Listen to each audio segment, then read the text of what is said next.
In the heart of the United Nations headquarters, where world leaders gather to talk peace, a young African president named Ibrahim Traoré rose to his feet, his voice cutting through the silence like a thunderclap. "Mr. Netanyahu," he declared, eyes locked on the Israeli leader across the room. "You have insulted my people and betrayed the trust of nations. Apologize now, or face the consequences. You have exactly 48 hours. Gasps echoed through the hall as diplomats froze, whispers spreading like wildfire. What had sparked this bold challenge? Would war erupt? Or would words heal the divide? The clock was ticking, and the world held its breath.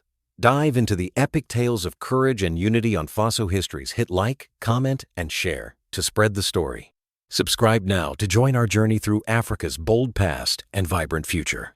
In the dusty heart of Ouagadougou, where the sun scorched the red earth and the air hummed with the resilient spirit of a nation fighting for its soul, Captain Ibrahim Traoré, the young military leader who had seized power in a 2022 coup to purge corruption and foreign influence, stared at the flickering screen in his modest office, his jaw tightening like a coiled spring ready to unleash. At just 36 years old, Traoré had already transformed Burkina Faso from a puppet of French neocolonialism into a beacon of Pan-African defiance, expelling French troops, forging alliances with Russia for security against jihadist insurgents ravaging the Sahel, and launching ambitious reforms to boost agriculture, reviving cotton fields and millet farms that fed millions amid crippling droughts and poverty. He had nationalized gold mines to fund schools and hospitals, earning adoration from the youth who chanted his name in street rallies, while critics whispered of authoritarianism in the shadows of his military rule.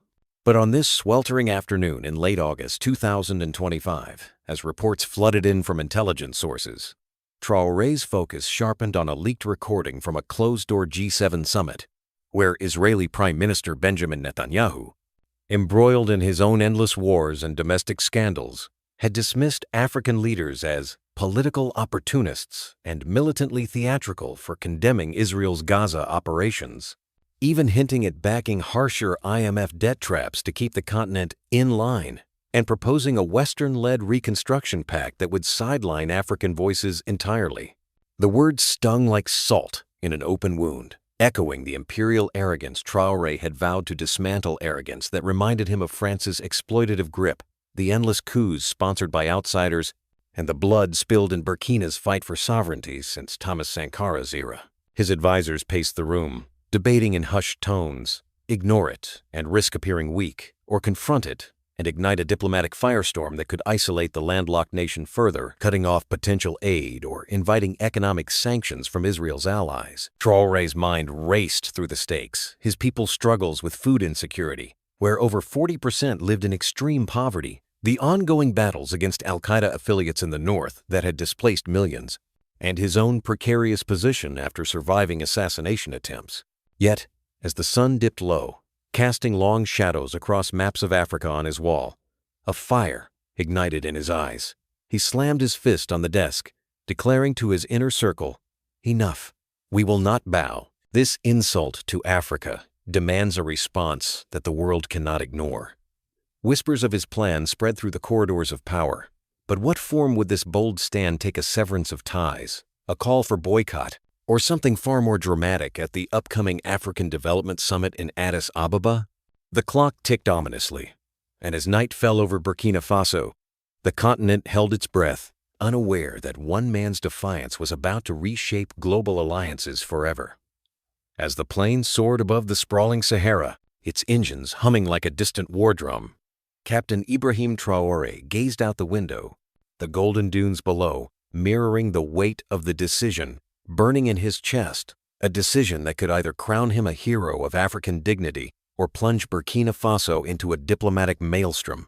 It was September 2025, and Traoré, the 36-year-old leader who had wrested his nation from the grip of corruption and foreign meddling, was en route to the African Development Summit in Addis Ababa, Ethiopia, carrying the fury of a continent insulted by Israeli Prime Minister Benjamin Netanyahu's leaked remarks. Those words, branding African leaders as theatrical opportunists and hinting at economic coercion, had spread like wildfire across social media, igniting protests from Lagos to Nairobi.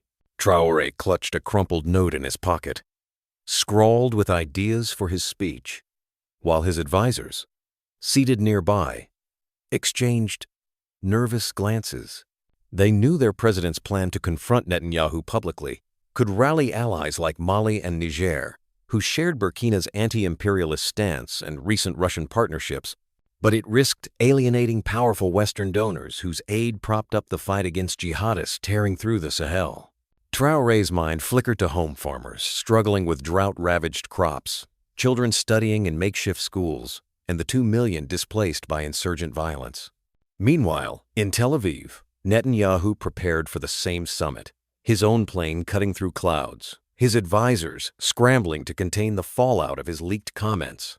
Facing domestic unrest over judicial reforms and the endless Gaza conflict, he saw the summit as a chance to secure African votes for Israel's UN resolutions, unaware of the storm Traoré was brewing. As the plane descended toward Addis Ababa's glittering skyline, Traoré rehearsed his words, his voice steady but his heart pounding with the gamble ahead.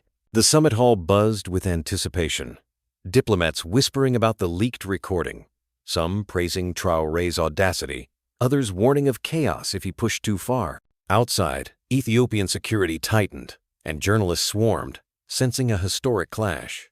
Traoré stepped off the plane, his military boots hitting the tarmac with purpose, greeted by allies from the African Union who urged caution but admired his resolve. As he entered the summit venue, a text from an aide flashed. Netanyahu's team is requesting a private meeting. They know you're planning something. Would Traoré meet to diffuse the tension, or would he take the stage and unleash a challenge that could redefine Africa's place on the world stage? The air crackled with uncertainty, and as the summit's opening gavel loomed, the fate of nations hung on one man's next move. The Grand Hall of the African Development Summit in Addis Ababa pulsed with tension, its chandeliers casting a golden glow over leaders in vibrant robes and sharp suits. But all eyes were locked on Captain Ibrahim Traoré as he rose from his seat, his military fatigues a stark contrast to the polished diplomacy around him. A lone warrior ready to ignite a firestorm. It was September 2025, and the air crackled with the aftermath of Israeli Prime Minister Benjamin Netanyahu's leaked remarks, which had scorned African leaders as theatrical opportunists and hinted at Western-backed economic pressure to silence their dissent. Traoré, the 36-year-old leader of Burkina Faso, who had toppled a corrupt regime and defied foreign powers, felt the weight of his nation's struggles, droughts, starving farmers, jihadist attacks displacing millions, and a legacy of colonial exploitation. As he approached the podium, his heart thundered, knowing his next words could either unite a continent or isolate his landlocked nation further. "Brothers and sisters of Africa," he began, his voice steady but laced with steel. "We stand tall, not as pawns, but as equals. Mr. Netanyahu, your words have wounded our pride and mocked our sovereignty. I demand a public apology within 48 hours, or Burkina Faso will rally others to reconsider our partnerships with Israel." The hall erupted in gasps, some delegates cheering, others frozen in shock. Netanyahu, seated across the room, his face a mask of crimson, leaned toward aides furiously whispering. Cameras zoomed in, broadcasting the moment to millions.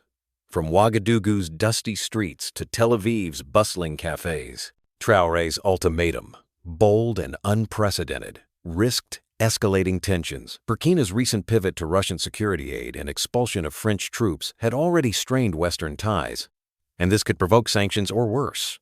Yet allies from Mali, Niger, and even South Africa nodded in quiet support, their own grievances with global powers simmering. Reporters scrambled outside, headlines already screaming of a diplomatic showdown. As Traoré returned to his seat, a young aide slipped him a note. "Israel's delegation demands an urgent meeting." Whispers spread. Would Netanyahu double down, risking a broader African boycott, or seek to defuse the crisis? The clock started ticking, each second amplifying the stakes. Traoré's gaze met Netanyahu's across the room, a silent challenge hanging between them. Would this be the spark of a new African unity, or the prelude to a dangerous rift that could cost Burkina Faso dearly?